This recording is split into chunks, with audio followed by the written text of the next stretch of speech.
before you on behalf of the Petitioners Committee of Save the Garden, our citizen initiative. I urge you to reject the city clerk's certificate of insufficiency and amended certificate of insufficiency. The clerk's determinations should be rejected because we have recently begun an audit and have found so far that the clerk rejected signatures of eligible Clearwater voters on inactive status contrary to the city charter. The clerk found petition forms did not have the proposed ordinance full text attached, but each petition form was circulated with the full text attached, as each circulator's affidavit swears to. The clerk rejected signatures collected before the petitioners committee was comprised of 5 voters, but that requirement violates the First Amendment. And it's not a valid reason to reject otherwise valid petitions under the city charter. The clerk rejected valid signatures for improper reasons, such as mismatched addresses, addresses that omitted a minor element like an apartment number or which had a minor mistake in an address. The clerk rejected valid signatures because she misread the voter's handwriting. The clerk failed to specify the particulars wherein the petition was insufficient in her certificates as the city charter requires. For these reasons, we urge you to reject the clerk's determination that the petition is insufficient. Because of these serious errors, there is another option, I understand, that could be ahead of you. You could choose, one of you could choose, besides the mayor, to make a motion to put this proposed ordinance directly on the August ballot. Would one of you please have the courage to do that? And who is willing to second it? Just to open discussion on this option. Thousands of your constituents are counting on you. It is very obvious that there are a number of residents who have signed a petition objecting to the vacancy of that land. When an issue generates this much public attention, concern, and organized citizen involvement, the answer should not be decided solely by 5 people on this dais. It should be decided by the people who live here, pay taxes, and call Clearwater home. What's happening in downtown makes us very sad. Monopolies are not good. The only monopoly that's good is the game. Little by little, the Scientologists have infiltrated that area through anonymous purchases and ambiguous LLCs. The non-Scientology citizens of Clearwater are not second citizens. Every one of these 8,000 people are appalled and frustrated that this city council continues to sell land and properties to Scientology.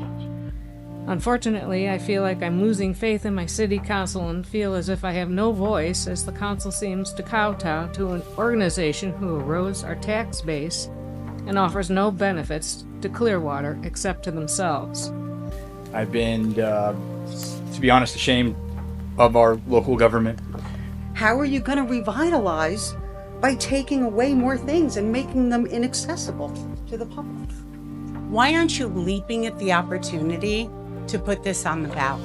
To take it out of your hands, give it to the voters. I think it's public property, which means it's the people's property, which means it should be the people's choice. If they want to give it away, let them make that decision. I can't even believe that we are here tonight fighting for the right to vote for public land. You have the power to either ignore the voice of the people to be heard or their vote to be cast. You've been elected to your seat to represent the will of the people. One of the many duties of the city council member is a citizen engagement. This includes listening to and engaging with community feedback, addressing citizen concerns, and representing the interest of all constituents.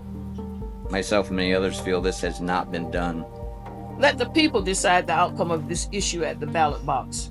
Democracy is the strongest when the maximum number of voices are heard. Listen to the voices of nearly 9,000 citizens and know that they represent many more.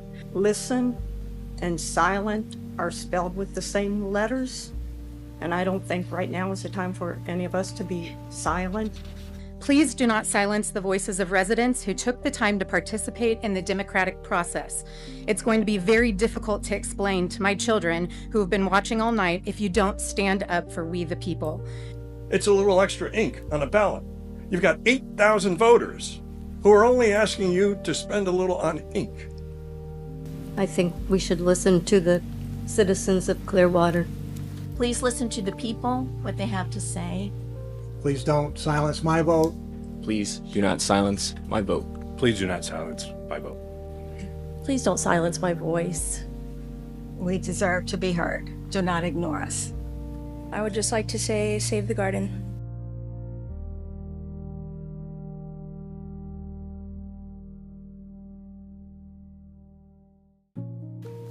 I understand everybody sitting out here in the audience hates Church Scientology, okay?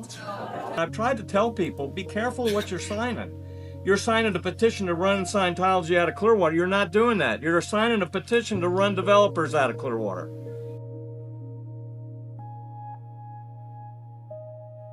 Our calling is to know Christ and make Christ known. It is to lead people towards grace, truth, redemption, and hope. It's the gospel that God sent his son, Jesus Christ, to live a sinless life, to be crucified, buried, and raised 3 days later.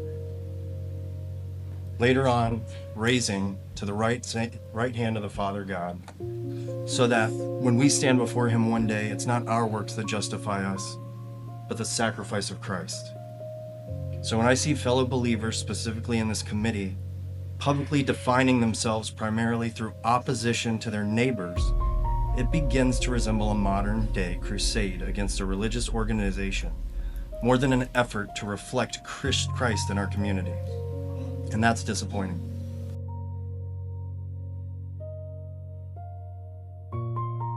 This topic in Clearwater was always emotional, and it has been for 50 years, and rightfully so. And with those emotions come frustrations. I feel those same frustrations. Come anger. I've felt that same anger over the years. But when people disagree with you from the dais, it doesn't necessarily mean your voices are not being heard. It doesn't mean that your voices are not being understood or counted. That's not necessarily what that means. Let me quickly take the suspense out of it so I don't have you sitting on the edge of your chair. I'm going to support 100% the decision of the city clerk's office, as I know in my heart of hearts it was made with the utmost integrity, the utmost fairness, and as transparent as this process could be. Again, I thank you all for your passion in our community. I thank you for being out here and exercising your voices. Again, your voices are heard, they're not being silenced. I'm going to approve the clerk's certificate tonight.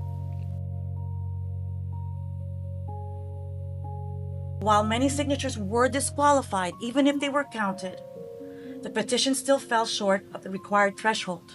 And that is an important distinction in evaluating both the process and the outcome.